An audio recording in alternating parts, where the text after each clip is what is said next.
Donc on va laisser la parole à Barthélémy Schlumberger qui va nous présenter son aménagement des quais de La Rochelle.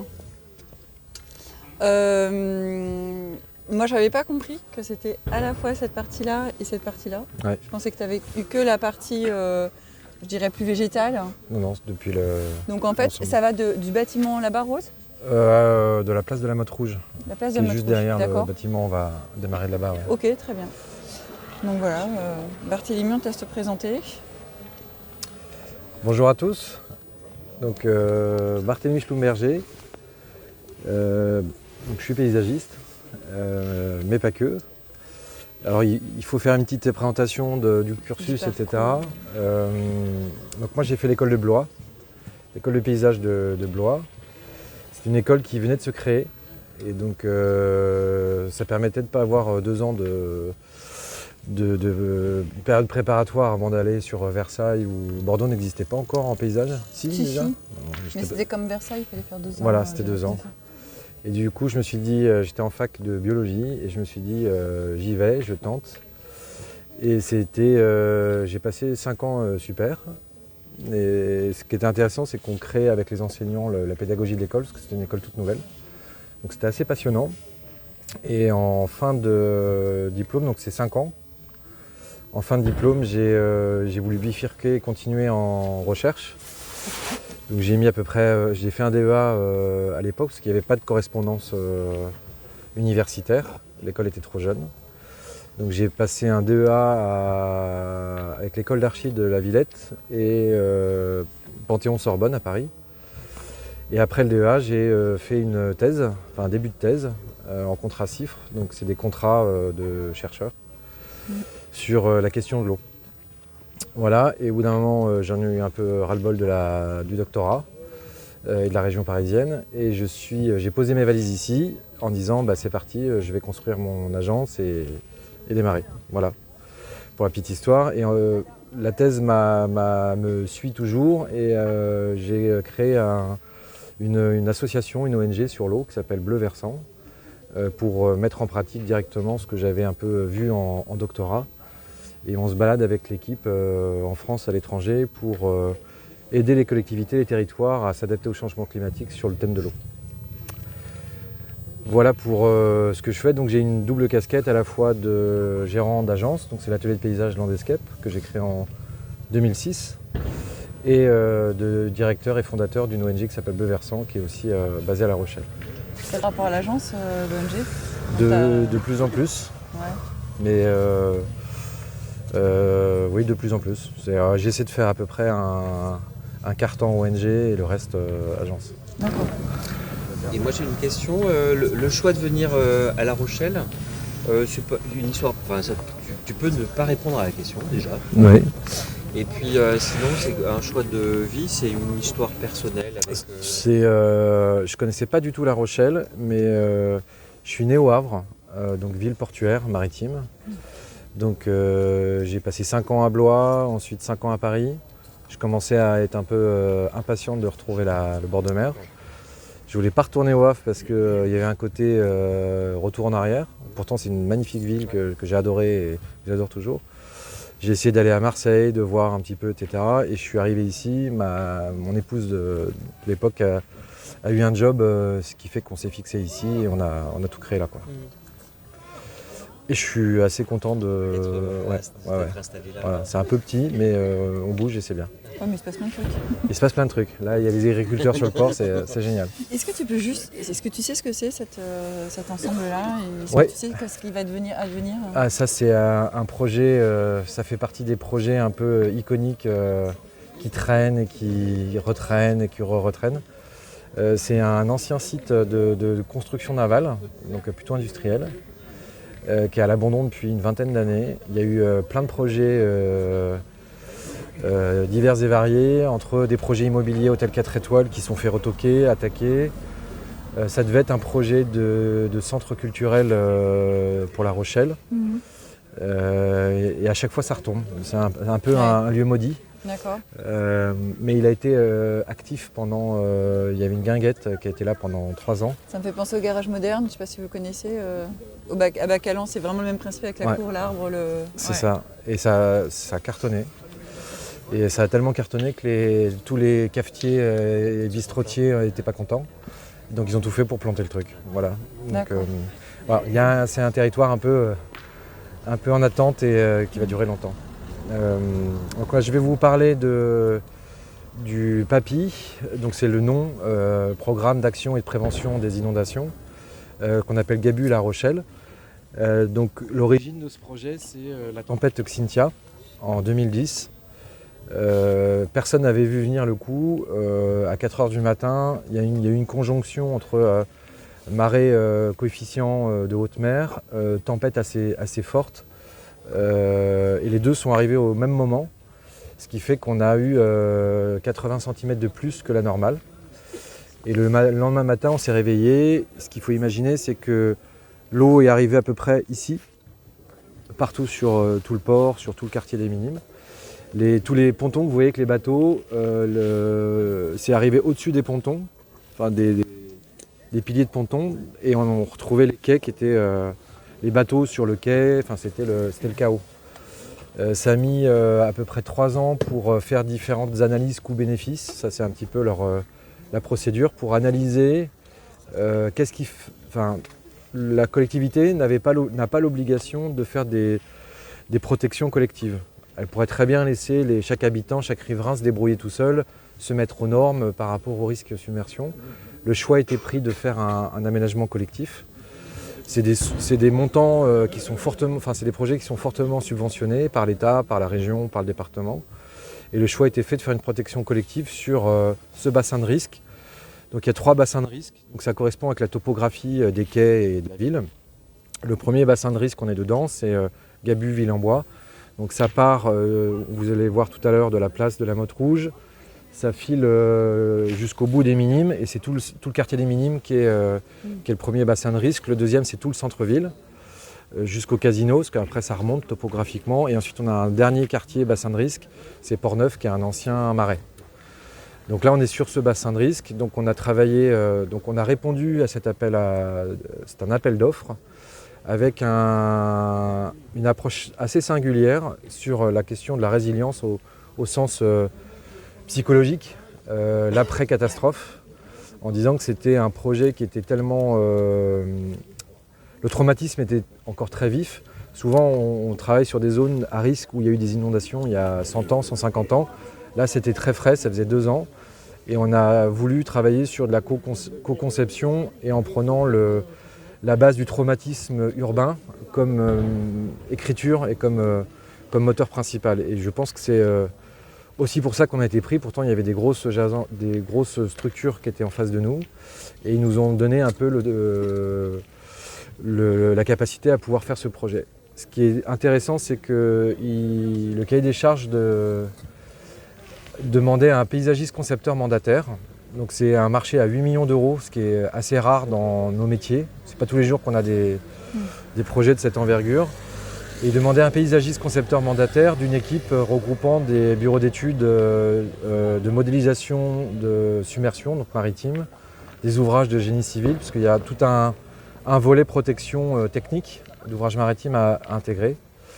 Donc et ça c'était plutôt intéressant et assez judicieux, parce qu'effectivement entre les quais du vieux La Rochelle et puis la zone des Minimes, on a vraiment une variation entre un espace historique très minéral vers des espaces beaucoup plus végétalisés. Donc il fallait bien comprendre cette variation de contexte urbain et paysager pour arriver à positionner le projet. Ce projet est un peu particulier aussi, c'est qu'on doit une protection, donc on travaille avec des ingénieurs et des modélisateurs qui définissent donc l'événement Xynthia. Donc on a identifié les côtes en anticipant le changement climatique, donc d'aller au-delà de cet événement pour que cet ouvrage ne soit pas là pour une dizaine d'années, mais c'est prévu pour 50 ans. 50 ans, c'est la durée de vie des bétons au niveau fiabilité. Et c'est comme ça que les ingénieurs calculent la durée d'investissement. Nous, on a fait un très gros travail de diagnostic multicritères sur les circulations, les mobilités, le fonctionnement saisonnier de cet espace-là. Là on est en hiver, il n'y a pas grand monde. Par contre en été c'est noir de monde. Les commerces ont un rôle assez déterminant dans le fonctionnement de ces espaces-là. Donc il y a eu un très gros travail très minutieux sur la compréhension des multiples usages et des variations dans la saison pour essayer de positionner, comprendre comment fonctionnent ces espaces publics et essayer d'intégrer dedans un dispositif de digue, entre guillemets.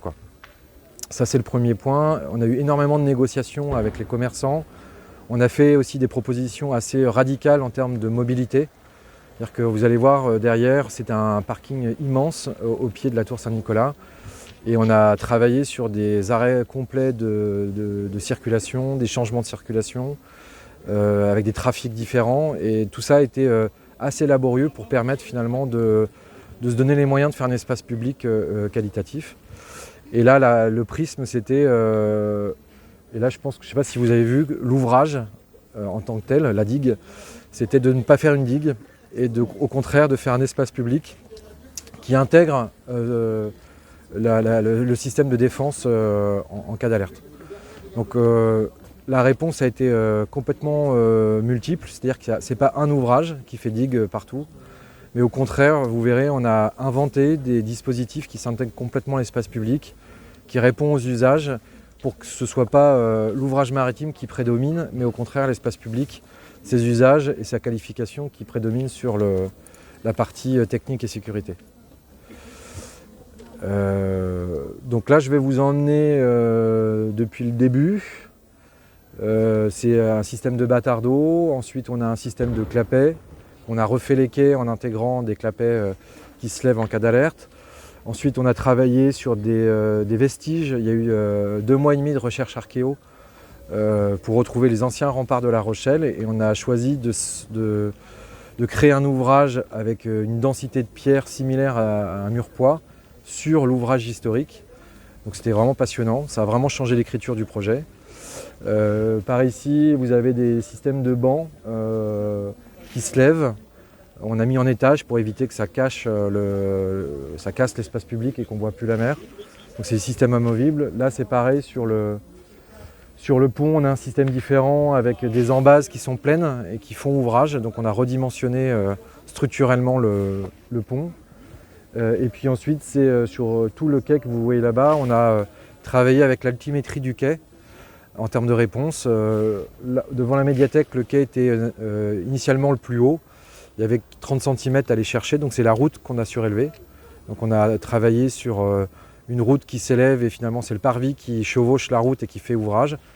Et ensuite, plus on avance vers le bout, plus le quai descend avec un ouvrage qui s'agrandit et qui laisse un petit bout, et ça c'était un peu notre victoire, un petit bout de ville inondable.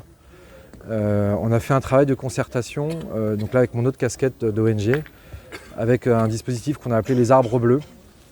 On a, parce que le Xynthia est arrivé en pleine nuit à 4 h du matin, donc les gens ont, à part les fêtards qui ont vu en sortie de soirée l'événement, les autres n'ont pas vu la hauteur d'eau dans la ville. Donc on a choisi, et ça nous a servi de support de concertation, de repeindre sur les 360 arbres sur le projet, le niveau atteint par Xynthia et le niveau de projection avec le changement climatique et la dynamique maritime. Donc il y avait tout le collet de l'arbre de bas sur Xynthia était en bleu entier. Et ensuite on avait une bande en bleu en termes de prospective. Et c'est ça qui définissait la hauteur de l'ouvrage. La peinture c'était de la chaux arboricole avec un pigment qu'on avait été chercher à Essaouira, un pigment fait à partir de cailloux concassés et cuits. Donc on était sur un vocabulaire, un petit récit derrière d'approche à la fois environnementale et maritime. Ça a fait un gros buzz au-delà de ce qu'on pensait, c'est-à-dire que beaucoup de gens au début ont défoncé les réseaux sociaux de la ville en disant c'est un scandale, vous allez couper les arbres. En fait on n'avait pas été très bon en communication, mais le buzz ça a été fait par le côté assez odieux des réseaux sociaux, c'est qu'il y a une décharge de tous les mots sur cette installation, qui finalement a été comprise a posteriori, et aujourd'hui il y a même des photos de ces arbres bleus dans les mairies. Donc en fait il y a eu un mouvement un peu laborieux d'appréhension, d'appréciation, de compréhension du dispositif. Et là où ça a été intéressant, c'est qu'on avait fait ça pour amener les gens à venir en concertation, pour définir ensemble le positionnement de l'ouvrage. C'est-à-dire à quel endroit on met l'ouvrage. Plus on s'approche du bord à quai, plus c'est haut parce qu'il y a l'agitation et les vagues. Plus on s'éloigne, plus l'ouvrage est réduit. Initialement, nous, on ne voulait pas mettre d'ouvrage sur le quartier des Minimes en disant bah non, c'est à la ville de s'adapter, il y aura d'autres événements. Et plutôt que de créer un ouvrage qui va encore faire penser qu'on est protégé, on va au contraire travailler sur la logique d'évolution de ce territoire par rapport au risque. Et là, on a pris une énorme vague de peur et d'acceptabilité. Et en fait, la notion d'acceptabilité a été un peu conductrice de où on met le curseur. En gros, on voulait aller trop loin, peut-être trop vite. Les gens, globalement, ne sont pas prêts à accepter d'être inondés. Et ça, c'était un peu le défaut de ce projet. On n'a pas pu aller aussi loin que ce qu'on souhaitait, mais tout au bout, l'ouvrage franchit la route et reste aux aléas. C'est-à-dire que dès que ça inonde, la route est coupée, c'est dans la ville, on arrête sa bagnole, on a la notion de l'aléa. Et ce n'est pas une digue linéaire qui protège et qui un jour, le jour où ça casse, on n'est pas prêt. Et l'État, en fait, qui a subventionné en majeure partie, c'est une politique d'État, le PAPI, tu penses aurait été prêt à vous suivre si jamais il y avait eu cette acceptation? Je pense qu'ils auraient pu. Je pense, Parce que moi, je pensais que la politique PAPI, c'était encore une politique qui était un peu figée dans le côté choix technique. Alors on descend très très vite dans le technique, mais ce qu'il faut savoir, c'est que le PAPI, c'était des programmes qui ont été faits juste après Xynthia. Et au niveau national, je pense qu'il y a eu beaucoup de morts. Et personne ne s'attendait à avoir autant de décès par rapport à une submersion marine. Il y a eu déjà, on a regardé avec les historiens, il y a déjà eu des situations similaires. Par contre, comme à l'époque c'était des territoires maritimes, des chantiers navals ou des marins, ils avaient l'habitude de vivre avec ces submersions. C'était des marins. Là, c'est des résidents qui n'ont aucune culture du maritime, des marées, des submersions. Et on a beaucoup plus construit sur ces zones à risque, ce qui fait qu'il y a eu des dégâts matériels et humains assez considérables. Et donc je pense que la réponse du PAPI un peu bétonneuse était pour répondre en disant on a eu un traumatisme, regardez l'État agit pour protéger. Voilà. Je pense qu'aujourd'hui, il ne le ferait pas du tout de la même manière. Okay. Voilà. Si vous avez des questions un peu générales, on peut déjà échanger, sinon on peut démarrer le... On y va ? Malade. Ouais. C'est quand même assez rare. Voilà, effectivement, Artelia était là pour indiquer qu'on est...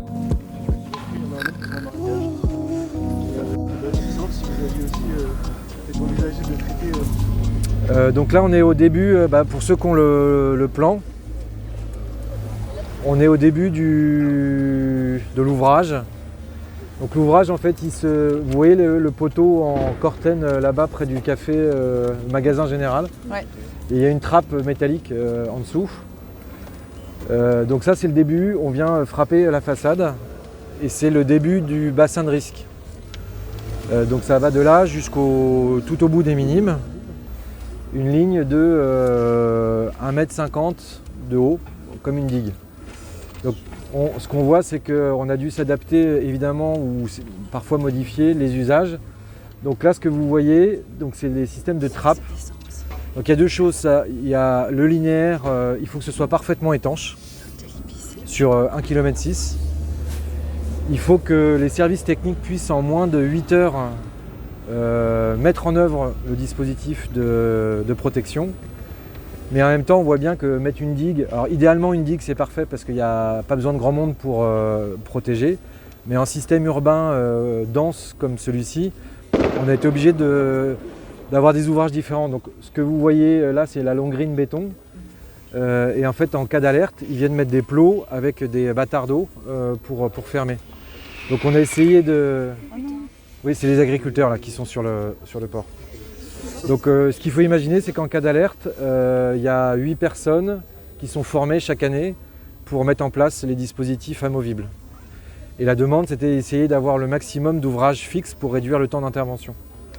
Donc là-bas, c'est un clapet qui se relève. Pour franchir la voirie, c'est une longue grille béton avec des poteaux qui viennent s'installer. Et en fait, vous pouvez visuellement suivre le niveau d'eau. Là, le poteau, on est dans le registre, le vocabulaire des bits d'amarrage rouillés. Mais en fait, dessous, c'est un chapeau qui s'enlève. Et on a un poteau avec l'arrivée des batteurs d'eau. Donc ça, c'est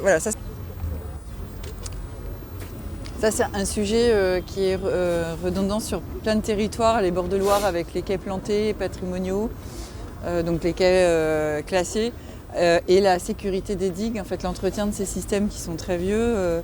Donc on a l'État des services de l'État qui sont même en contradiction par rapport à leurs objectifs. Il y a ceux qui veulent protéger les sites classés. Et puis ceux qui sont chargés, alors maintenant je crois que l'État est plus chargé de la sécurité des digues, ils ont repassé ça en compétences de collectivité. Et donc en fait voilà, il y a des politiques qui sont contradictoires et on n'a pas de réponse en fait. Il y a plusieurs paysagistes à l'État qui m'ont appelé en disant mais en fait finalement qu'est-ce qu'on peut choisir, il y a un vrai problème parce que tous les ouvrages évidemment de digues, même au bord de Loire, en bord de Garonne, etc., sont un peu à remettre en question, ils sont vieux, il faut les... Voilà, Là, si les arbres n'avaient pas été classés, tous les arbres étaient rasés. Bah ouais. Parce que la demande de l'État, c'est non, pas d'arbres à côté de l'ouvrage. Et il a fallu que, 1, les arbres soient classés, 2, qu'on justifie par un expert que le système racinaire était suffisamment stable et la pérennité des arbres. Et oui, parce qu'en fait, les racines, ça fait rentrer l'eau aussi. Donc par rapport au système de sol, ça déstructure le sol. Et... Structure qui entoure le fond de l'arbre. Non. C'est posé comme ça et l'eau, c'est le... De quoi l'ouvrage? Non, en fait, sous la plaque, vous avez une sorte d'énorme bordure qui vient, donc la plaque vient comme ça. Dessous, vous avez une sorte de rectangle en béton qui fait 1,50 m de béton. Et c'est les fondations de l'ouvrage pour résister mécaniquement à l'eau.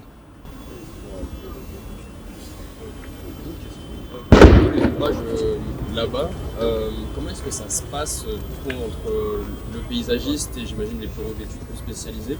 Est-ce que c'est vous qui arrivez en disant voilà on peut ici mettre ériger une digue par exemple et après le bureau se charge de voir comment dans la technique ça peut s'appliquer? Est-ce que c'est le bureau qui propose ça et du coup est-ce que c'est vous qui après essayez de plus l'intégrer dans le paysage? C'est une très bonne question et en fait c'est habituellement sur des sujets comme ça c'est des bureaux d'études hydrauliques qui sont mandataires et il y a des paysagistes pour entre guillemets verdir l'ouvrage. J'emploie ce mot parce que c'est dramatique, quoi. Là, l'avantage, c'est que c'était l'inverse. C'est-à-dire que c'est le paysagiste qui avait le crayon et la sensibilité pour dire là, hors de question qu'on mette un ouvrage de ce type-là.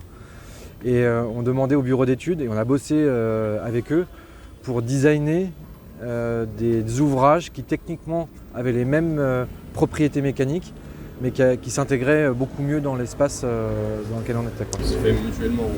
C'est ça. Ils vous ont fait de la place facilement ou ça a été un peu un jeu de territoire Non, en fait, nous on aime bien rentrer un peu dans l'ingénierie. Ouais. Et en fait, ça c'est vraiment important, c'est qu'on travaille avec des bureaux d'études techniques. Faut rentrer dans la technique, il faut rentrer dans leur tête, il faut rentrer dans leurs contraintes pour ensuite arriver à revenir à travailler autre chose, quoi.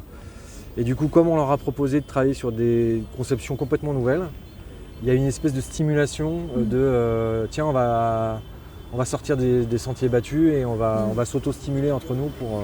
Chez eux aussi, du coup, c'est un challenge Exactement. pour eux de trouver des formes c'est ça. un peu originales et du coup des techniques. C'est ça. Techniques, Et ils étaient très contents de prouver qu'une tôle en métal de 3 mm pouvait être aussi résistante mécaniquement qu'un mur en béton, quoi. Et en fait, ils sont très contents. Ça coûte moins cher en fait. Ça coûte pas forcément moins cher, mais ils étaient intellectuellement très stimulés de faire la démonstration, ça tenait. Je suis assez fier, je pense, de trouver des trucs qui en plus sont plutôt chouettes. C'est ça. Ouais. Sortent des solutions conventionnelles. En fait, on touche le côté ingénieux, quoi. Ouais, C'est soit il sort toujours Le même modèle. le même modèle béton, soit on fait appel à sa culture d'ingénieur pour qu'il cogite. Qui est aussi créative. Voilà, aussi. et qui est très créative, ouais, tout à fait. Et j'avais une question, les clapets, ils se lèvent pas automatiquement, c'est les 8 personnes formées qui viennent les... Ouais, bah en fait on part du principe que quand il y a une submersion, il n'y a plus de courant. Ah oui, Donc bah, rien d'électronique ou d'électrique. Et donc en fait on a trouvé des systèmes de vérins à gaz qui tiennent à peu près 4 ans. Donc il faut les changer tous les 4 ans. Et en fait il suffit juste d'ouvrir le clapet, pousser parce qu'on a eu aussi le droit du travail, c'est-à-dire qu'un agent technique ne doit pas à lui seul lever plus de 40 kg. Donc il fallait qu'on respecte le droit du travail et qu'un agent n'ait pas plus de 40 kg à lever. Donc en fait c'est des vérins, voilà, c'est des vérins à gaz. Et c'est pour ça que le calpinage est fait par rapport au poids de la plaque. Ok. Et ils se lèvent dans quel sens? Dans ce sens-là. Ouais. Parce que ça pousse. On dirait que c'est dans l'autre sens. Et ben on peut. Alors j'ai pas les clés là, mais Ah je oui, crois c'est qu'un peu sympa, plus loin il y a des photos.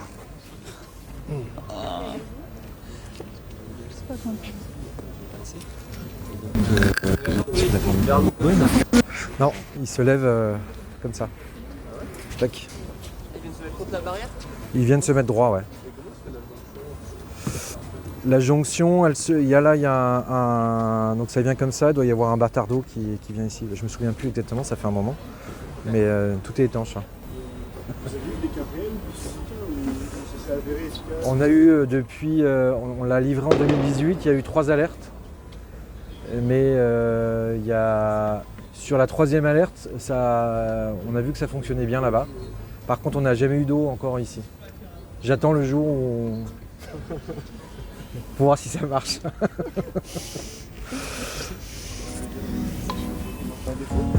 que c'est. Ouais, mais ça peut faire un peu peur parce que du coup vous avez dû réfléchir en plus tout l'écoulement des eaux de pluie. C'est ça. En cas de tempête également. Et même on prend en compte les projections de vagues au-delà de l'ouvrage, plus les pluies qui arrivent en même temps. Comment, Donc en fait on a retravaillé depuis les seuils des maisons jusqu'au bord à quai. On a mis en place des systèmes de clapets anti-retour au niveau des... Parce qu'en fait la mer est montée là, et dans les maisons, l'eau est montée dans les maisons par les canalisations. Donc il n'y avait pas de clapet anti-retour. Et donc en fait il y avait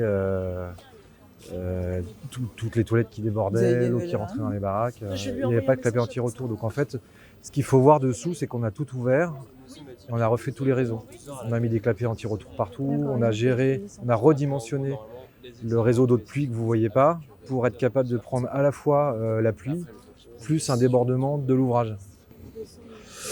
Il y a des risques, au-delà de la submersion du coup qui était l'enjeu de base, est-ce qu'il y a des risques d'inondation venant de la terre?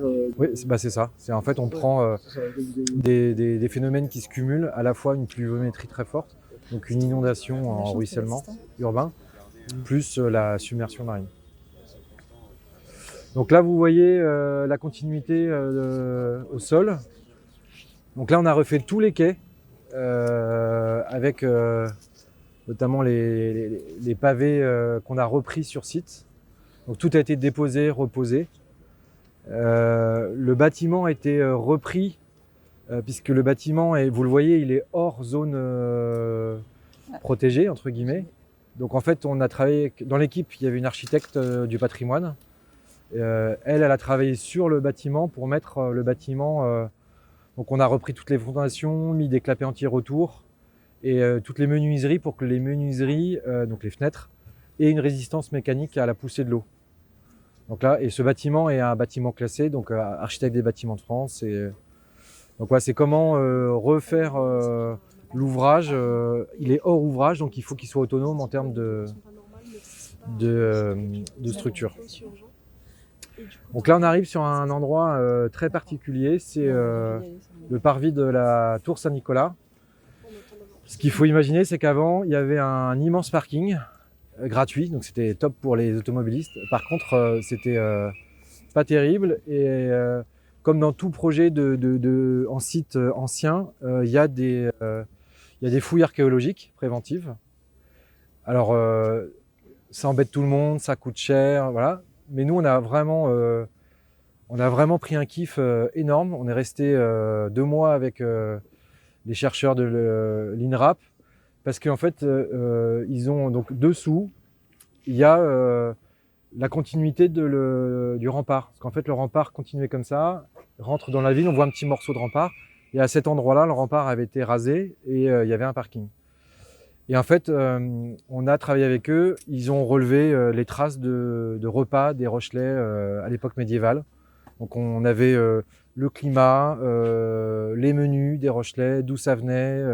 En fait, on retraçait tout l'historique. Et c'était passionnant.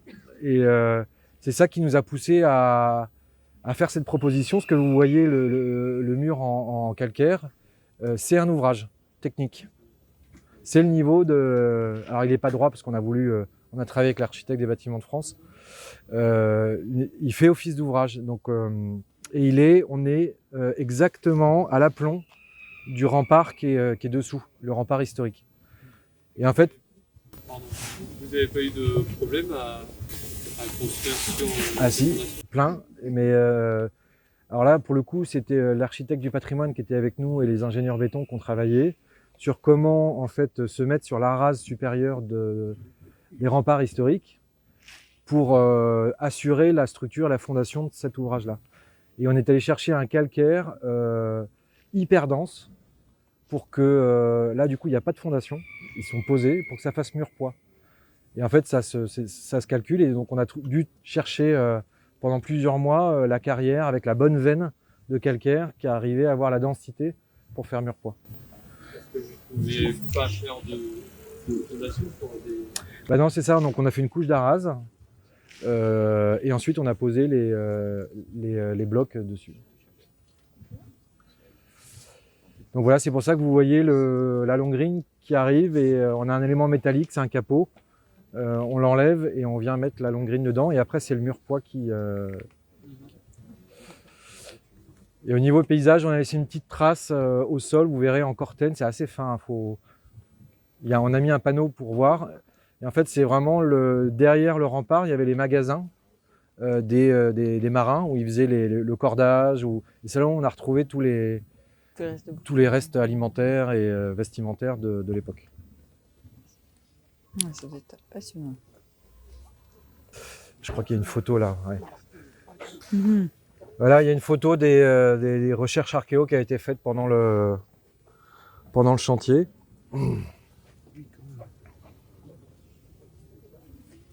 Et un petit peu à la fois les objets et ça c'est le mur qui est en dessous. Ça c'est le rempart existant qu'on voit plus. Donc là après on est face à un dilemme, c'est comment réinterpréter de façon contemporaine l'histoire. C'est hyper compliqué. Je ne sais pas si on a réussi. En tout cas c'est un sujet passionnant de dire comment on met en valeur le patrimoine, mais avec des fonctions contemporaines, voire même prospectives, puisque c'est dimensionné pour un changement climatique. Enfin voilà, où est-ce qu'on met le curseur, quelles sont les influences et la forme que ça va prendre, qu'est-ce que ça raconte. C'est assez complexe d'arriver à trouver la justesse de... Là, le crayon tremble un peu, quoi. Enfin, le crayon, maintenant, c'est la souris, mais on n'est pas serein quand on s'adresse à cette histoire-là, quoi. La carrière dont tu parlais, elle vient d'où cette pierre, du coup, pour avoir près de Poitiers. Du côté de Poitiers ? Ouais. Le jointage, là, sur le béton désactivé, Sur le calpinage ? Ouais. Alors, le calpinage, c'est une bonne question. Là, c'est pareil. Est-ce que, je sais pas, il y a un truc, quoi. Ouais, il y a un truc. En fait, vous voyez au sol un petit liseré en cortène. Donc là, c'est la recherche archéo qui a montré ce format-là. Donc en fait, il y avait le rempart qui montait à 4 mètres plus haut.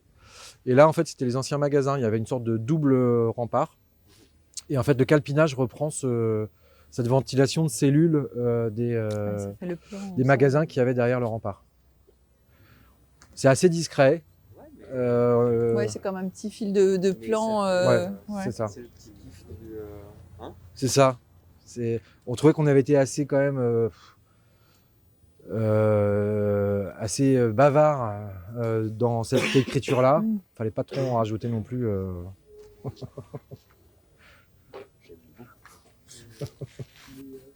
La première ligne, c'est celle des dames. Est-ce que c'est deux lignes? Est-ce que c'est juste esthétique ou est-ce qu'il y a... Non, alors ça c'est une demande de le Recherche Archéo et Architectes du bâtiment de France. C'est retrouver le. Si vous mettez en face, en fait c'est le chemin des remparts. Ouais, donc Voilà, donc essayer de redonner un peu la dimension des soldats qui faisaient le tour des remparts. Et même les galets que vous voyez, on retrouve ça là-bas. Et en fait, ça, c'est des galets. Il y a quelques rues historiques qui sont construites comme ça. C'est des lestes de bateaux. C'est-à-dire que les bateaux partaient chargés de sel et de vin, allaient au Canada. Et pour revenir à vide, ils chargeaient des cailloux. Donc ça, c'est des galets du Canada. Pour lester le bateau, c'est-à-dire que comme ils n'ont pas le poids de la marchandise, et en fait c'est pour ça qu'on a des rues à La Rochelle en galets ronds, parce qu'en fait c'est les marins qui venaient, ils enlevaient le caillou qui lestait le bateau, ils chargeaient les cargaisons et ils repartaient. Et à Bordeaux, c'est pareil, les pavés, c'est exactement la même chose en fait, c'est les pavés des cales en fait. Voilà. Donc là c'est pas des vrais galets comme on peut avoir là-bas, par contre l'ABF nous a redemandé de surtout pas travailler de façon clean, mais au contraire de garder un côté un peu brut. Ça devient un peu une maquette de ce qu'on retrouve sur les remparts derrière. Voilà. Et puis là, le côté galet coupé, c'est pour les normes PMR. Pareil pour la pente, c'est accessible au PMR. Et alors de l'autre côté, il y a une photo qui est ici, qui est assez intéressante, c'est que une photo qui montre le quartier avant les grandes périodes de remblaiement. Donc en fait, c'était la mer ici. Donc là, il y a eu de ce côté-là plein de projets. On a poussé le curseur assez loin. Il y avait un miroir d'eau ensuite. Et on avait travaillé. Alors là, l'entretien, c'est tout le problème avec le vivant. Hein. Une fois que vous avez livré votre projet, c'est le gestionnaire qui garde ou pas l'idée. Et en fait, on a voulu retrouver l'ancien vocabulaire de Marais, le slick et shore, avec les différentes buttes de végétation. Là, tout a été coupé. Hein. Avec la passerelle en bois, qui était historiquement la sortie de la ville fortifiée, quoi.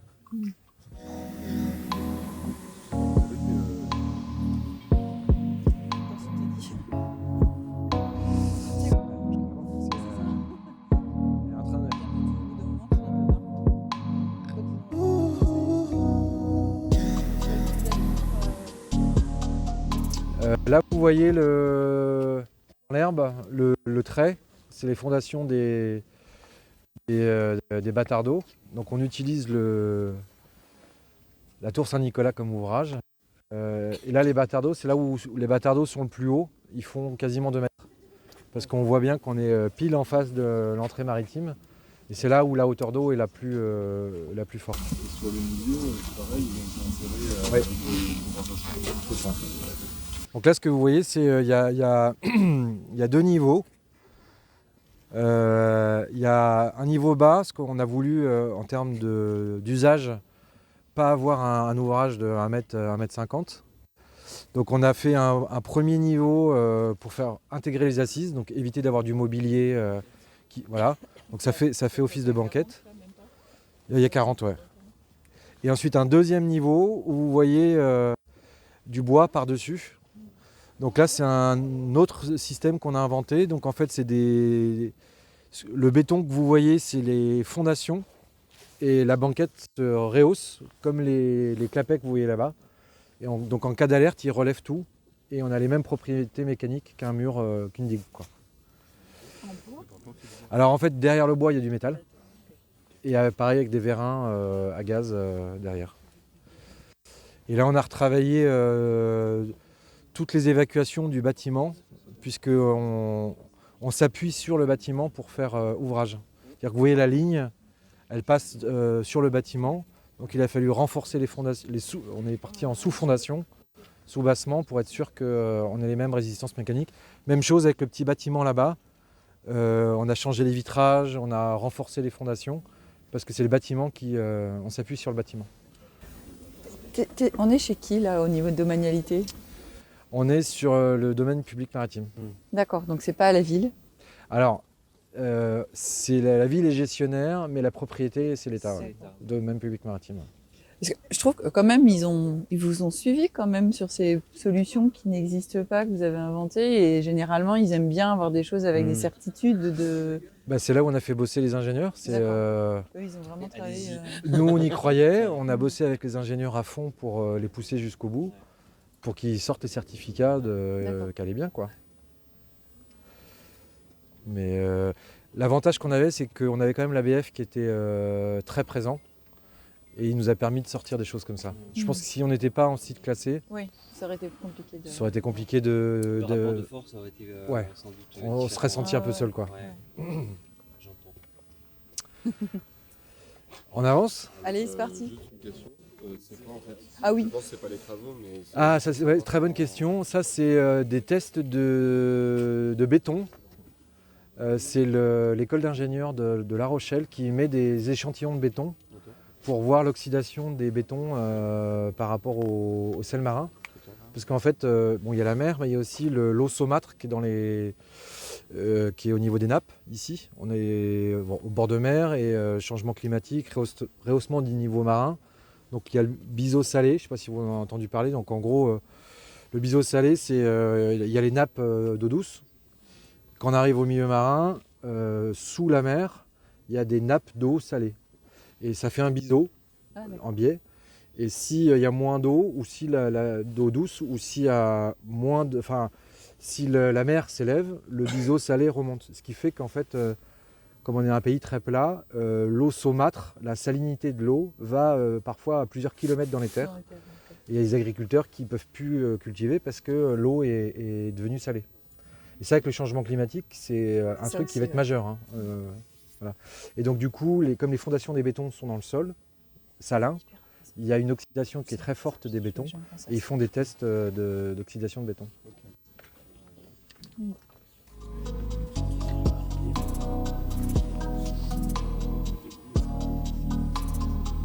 Ouais, ça c'est des anti-skates. Ouais. Voilà, c'est la même chose que là-bas. Ça s'ouvre ici. Le dossier se remonte et il y a des vérins derrière. Et pareil, ça se remonte complètement. Et du coup, en fait, toute la ligne est remontée en cas d'alerte. Est-ce qu'il y a une volonté d'évincer les skateurs de l'espace public avec ce type? En fait, moi j'étais pour. Et on m'a dit, non, il faut mettre des anti-skates. Et c'est vrai qu'au début, ils ont kiffé les skateurs. Ils étaient là à fond, sauf qu'en fait, tous les bois étaient explosés. J'étais un peu triste de mettre ça, parce que c'est un peu disgracieux et puis un peu sélectif sur l'usage urbain. Mais malheureusement, on n'avait pas trop le choix. Est-ce qu'il fallait partir en bois? Ils sont contents de concentrer tout à Caen. En fait, ils ont fait un super skatepark en compensation. Donc du coup, ça s'est bien passé.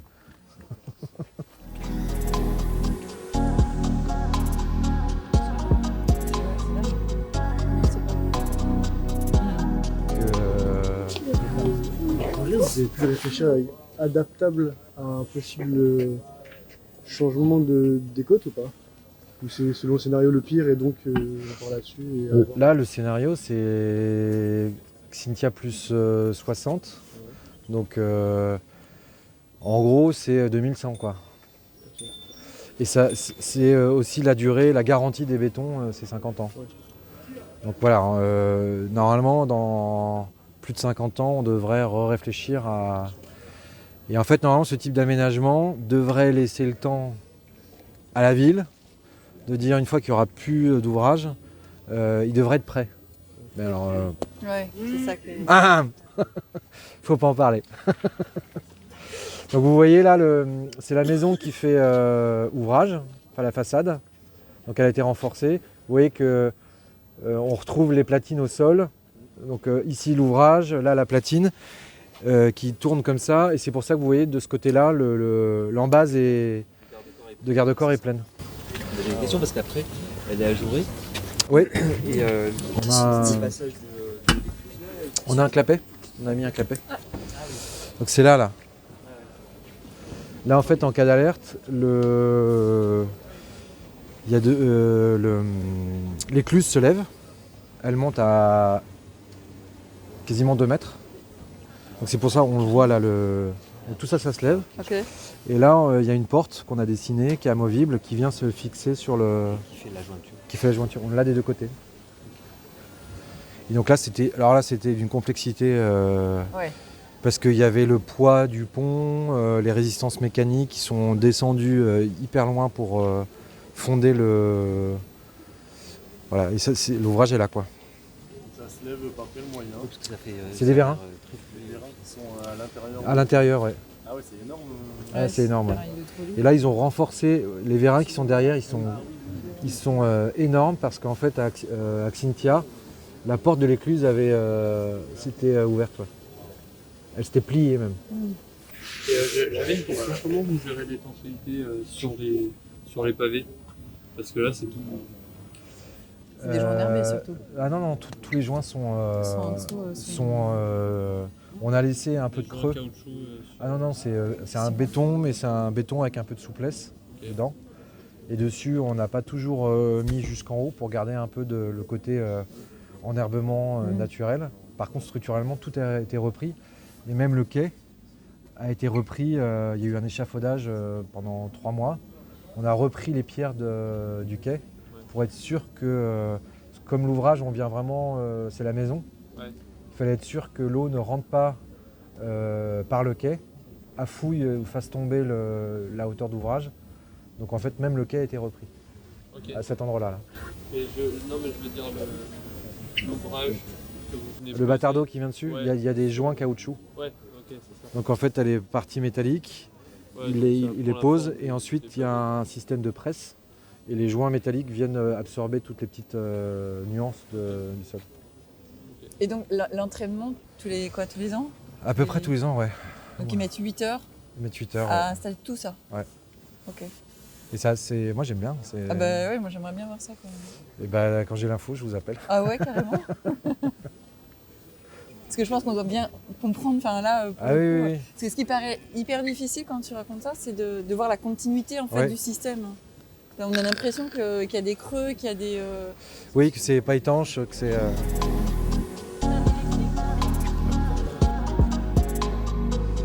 C'est toute autre ambiance là. Donc là, si on suit le trajet, vous voyez le garde-corps du pont. On retrouve un bout de bâtardeau. Et ensuite, là, le muret où vous êtes assis, c'est ça qui fait le système de défense. Mais tu peux rester assis, hein, ça va pas bouger. Et ce que vous voyez là, c'est le parti pris, ça a été de relever la route. Puisque là, en fait, les quais étaient relativement hauts à cet endroit-là. Là, altimétriquement, tous les quais, là, ils descendent. Le point le plus bas, il est au niveau, vous le verrez, je ne serai pas avec vous, mais au bout, il y a une sculpture de vague, d'ailleurs assez d'anticipation, parce que ça fait 15 ans qu'elle a été posée. Ils avaient senti que c'était là que ça allait se passer. Et donc c'est pour ça que la stratégie plus loin a été de reculer l'ouvrage. Mais ici, donc c'est la voirie qu'on a remontée de 30 cm, et c'est la voirie qui fait ouvrage. Donc là, il y avait un projet qui avait été fait sur le parvis de la médiathèque. On a retravaillé un peu avec les lignes directrices qui avaient été faites lors de ce projet-là, pour essayer de conserver un peu la philosophie. Et c'est pour ça qu'on a des passages béton, donc là qui ont été pensés aussi par rapport au flux, aux usages qu'il y a sur l'espace. Et on a intégré l'ouvrage dedans. Donc ça veut dire que le niveau de l'air général a été rehaussé Ouais. et tout le travail c'est un système de rampe C'est ça. comme ça pour rejoindre le niveau initial Du quai, c'est ça. Et on a joué avec, parce qu'il y avait un concepteur lumière qui avait fait on le voit quand on est dans la médiathèque, un très beau travail d'éclairage au sol, comme une sorte de sphère qui éclate. Et en fait, on a repris son tracé et avec notamment de l'éclairage lumineux qui reprend en fait les réglettes lumineuses qu'il avait dessinées. D'ailleurs, il est bordelais, c'est... De Jacinto? Je vais retrouver. Il a un nom... En I? Non, en A, Algado ou... Enfin, il a fait un super travail, on a voulu, voilà. Et la paroi en verre que vous voyez, c'est une sculpture de Dan Graham, qui est un sculpteur contemporain. Alors là, pour le coup, on n'y est pour rien. Mais c'est tout le sujet de l'œuvre dans l'espace public, comment ça se passe, comment on la met, comment on la regarde, comment on l'implante. Et là, vous avez travaillé avec lui ou pas? Non, non, non. Voilà, c'est- Mais c'est ça qui est dommage. Ouais, c'est un parce peu que trop c'est un vrai sujet en soi. Mm. Je vais vous accompagner jusqu'aux arbres bleus, puis après je vous laisse continuer. J'ai vu plusieurs fois présenter, du coup, je te l'ai vu Ouais. présenter en expérience de paysage. Beaucoup de visites. Et Parce que là, pour cette promenade a été appelée la promenade de Paul Virilio. Donc je ne sais pas si vous avez lu un peu Paul Virilio, qui est un philosophe et qui a beaucoup bossé avec l'architecture, l'urbanisme, avec la notion de vitesse des sociétés et de l'urbanisme. Et Paul Virilio, à la fin de sa vie, habitait à La Rochelle. J'ai eu la chance de le croiser, de discuter longuement avec lui, de faire des conférences. Et il avait déjà anticipé la catastrophe de Xynthia. Et le fait que cette promenade lui soit dédiée, ça a été vraiment un... Enfin, pour nous, on ne l'avait pas du tout attendu ni souhaité, mais c'était vraiment un bel hommage et une belle correspondance. Il adorait se balader en plus sur cette balade, quoi.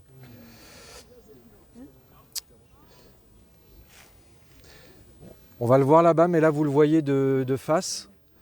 Les pics, vous voyez là-bas, donc la digue que vous voyez où il y a deux personnes qui se baladent, a été refaite intégralement dans le cadre du projet. Parce qu'en fait, on s'est rendu compte que cet épi venait casser la houle. Ouais. Et ça a été un ouvrage maritime qui a été repris dans le cadre du projet. Donc là, pour être très clair, j'ai pas fait grand-chose. J'ai écouté les ingénieurs, mais en suivi de chantier, d'avoir la chance en tant que paysagiste de suivre en suivi de chantier des trucs comme ça, c'est pas mal. On apprend beaucoup de choses, quoi. Bon, on va avancer.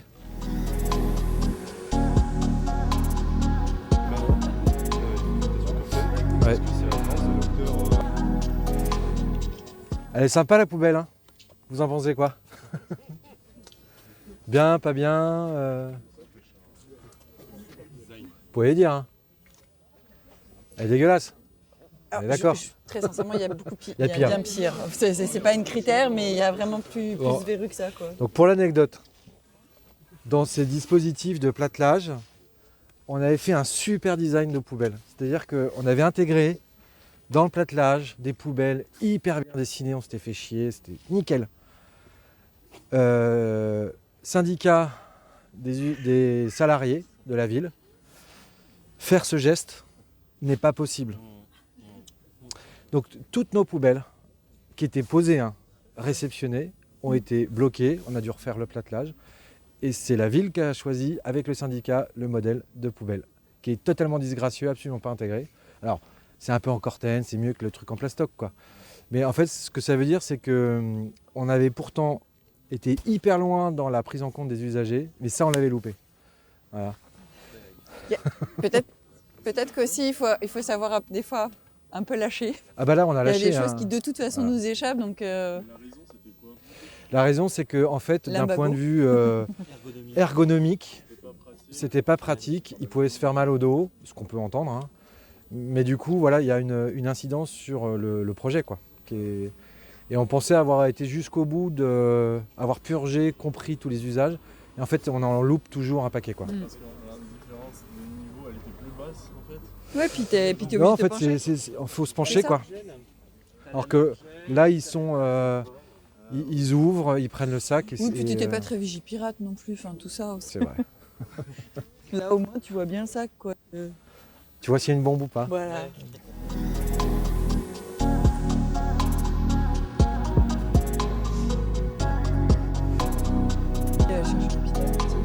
Ah oui. Donc là, ce que vous voyez, c'est... alors là, c'est le seul endroit où on a mis une digue fixe, ouvrage béton. Donc normalement, c'était beaucoup plus végétalisé et on voit que 5 ans après, toute la palette végétale de vivaces, d'arbustes, etc., au bout d'un moment se fatigue. Et les services gestionnaires, au bout d'un moment, ne replantent plus. Et pour eux, c'est beaucoup plus simple d'avoir juste de la pelouse et de tondre. Et en fait, du coup, maintenant, le mur apparaît. À chaque fois que je passe, le mur devient de plus en plus apparent, alors qu'à la livraison, il était complètement noyé dans la végétation. Et donc là, on voit un peu les essences qui restent, les euphorbes, un peu le romarin, les acanthes qui tiennent, ou les yuccas. Palette, il y a des plantes qui finalement supportent mal les embruns. Bah, pourtant la palette a été choisie, vous verrez au bout, il y a une partie un peu jardin botanique avec que des essences littorales. Donc elles avaient été sélectionnées pour ça. Mais après, certaines marchent mieux que d'autres. Et c'est la vie aussi. Enfin, il y a les vivaces, ça ne vit pas non plus. Enfin, ça ne vit pas éternellement, ouais. Il y a des remplacements à faire. Il faut qu'ils entretiennent, quoi. Et donc ça, c'est vrai que ça fait partie des paramètres qu'il faut prendre en compte, de vraiment penser à la gestion qu'il y a derrière, pour essayer de garder le parti pris avec le critère gestion derrière. En fait, par rapport à ce d'hier, on a vu des gestionnaires extra hier, très impliqués du département sur le fer de la baleine. Mais en fait, à chaque ville ou à chaque endroit, il y a des gestionnaires très différents, avec des moyens très différents. Donc, ce que dit Barthélémy, c'est qu'à un moment donné, il faut le prendre en compte, mais il faut aussi voir qui vous avez en face, parce qu'en fait, là, vous auriez très bien pu avoir un service technique qui était à fond pour la biodiversité, qui aurait vachement entretenu, voire continuer à faire une... Mais là, c'est pas le cas, quoi, apparemment. Non, pourtant, on avait fait des ateliers avec eux, mais effectivement, ici, un concepteur qui crée un nouvel espace à entretenir, c'est du boulot pour eux, c'est des contraintes, donc ils traînent un peu les pattes, et derrière, voilà, c'est un élément de conception à anticiper assez tôt dans le projet. Donc là, en fait, ce que vous voyez, c'est les arbres bleus. Donc, dans l'idée, c'était de revenir, alors pas chaque année, mais assez régulièrement. Il y avait une volonté un peu poétique de ce support, c'est-à-dire qu'il s'efface. C'est-à-dire la chaux arboricole. Alors, vous voyez, souvent, elle est blanche. Hein. C'est sur les pommiers, les vergers. Et elle s'efface avec les UV et la pluie au bout de quelques années. Et en fait, pour nous, c'était un peu une analogie avec la mémoire du risque qui s'efface. Et c'était important d'utiliser un produit qui s'efface aussi et de dire qu'il faut le réactiver régulièrement pour garder en mémoire la culture du risque et de ne pas être pris au dépourvu et de continuer à adapter les villes au changement climatique. Et donc là, on avait fait ça avec des étudiants d'unicité qu'on implique régulièrement, et c'est eux qui ont remis les arbres bleus. Donc la partie basse, donc là on est sur une partie haute, hein. Là il n'y a eu que 50 cm d'eau, donc tout ce que vous voyez jusque là, ça c'est le niveau atteint par Xynthia dans la nuit de février. Mais ça veut dire qu'il faut imaginer que là tu as 50 cm d'eau, mais ça continue, enfin, je veux dire, c'est de là jusqu'à là-bas, enfin, c'est une masse en fait. En fait, ce niveau d'eau, on l'a retrouvé dans tout le quartier. Ouais. Voilà. Et là, la partie haute, c'est la partie de protection. Donc en fait, c'est le dimensionnement, la hauteur Xynthia plus 60. Alors vous allez me dire tout de suite pourquoi là, il y a 40 cm et là, il y en a 20. C'est la question de l'agitation. C'est-à-dire plus on est au bord de mer, plus la hauteur d'eau est importante et plus on se recule, plus le niveau d'eau est par rapport à l'agitation, aux vagues. Et c'est pour ça que ça... Donc ça, on avait fait ça sur tous les arbres de là-bas jusqu'au centre-ville avec ce dispositif. Donc ça, il y avait un côté un peu land art qui était assez intéressant et ça permettait à n'importe qui de comprendre la hauteur d'eau, quoi. Et ça a permis de choisir aussi de positionner l'ouvrage. Et là, les gens ont compris que plus on se rapprochait du bord à quai, plus il fallait un ouvrage haut. Et au contraire, plus on s'éloignait. Nous, notre objectif, c'était de ne pas mettre de digue et de laisser la ville s'adapter. Enfin, d'aider la ville à s'adapter. Et ça donne la hauteur d'ouvrage et de la négociation avec l'acceptabilité de où est-ce qu'on met l'ouvrage. Ouais. Et qu'est-ce qu'on laisse à la mer. Et donc là, moi, je vais devoir partir. Mais après, vous allez voir que l'ouvrage franchit la route et se trouve de l'autre côté de la route. Et c'est là où on a, entre guillemets, notre maigre petite victoire sur la ville qui reste inondable et soumise aux aléas, quoi. Et pourquoi? C'était parce que c'était des étudiants qui vivaient là ou... Alors non, on a profité de la contrainte altimétrique, c'est-à-dire que c'est là où c'était le plus bas. D'accord. Donc ça coûtait plus cher de mettre plus haut de béton. Okay. Donc on a dit, voilà, il faut décaler au maximum pour faire ça. Donc on garde un petit morceau de la ville qui reste soumis aux alertes. Ok. Voilà. Bah, merci beaucoup. Ouais. Barthélémy. Bonne visite et puis à bientôt. Merci beaucoup.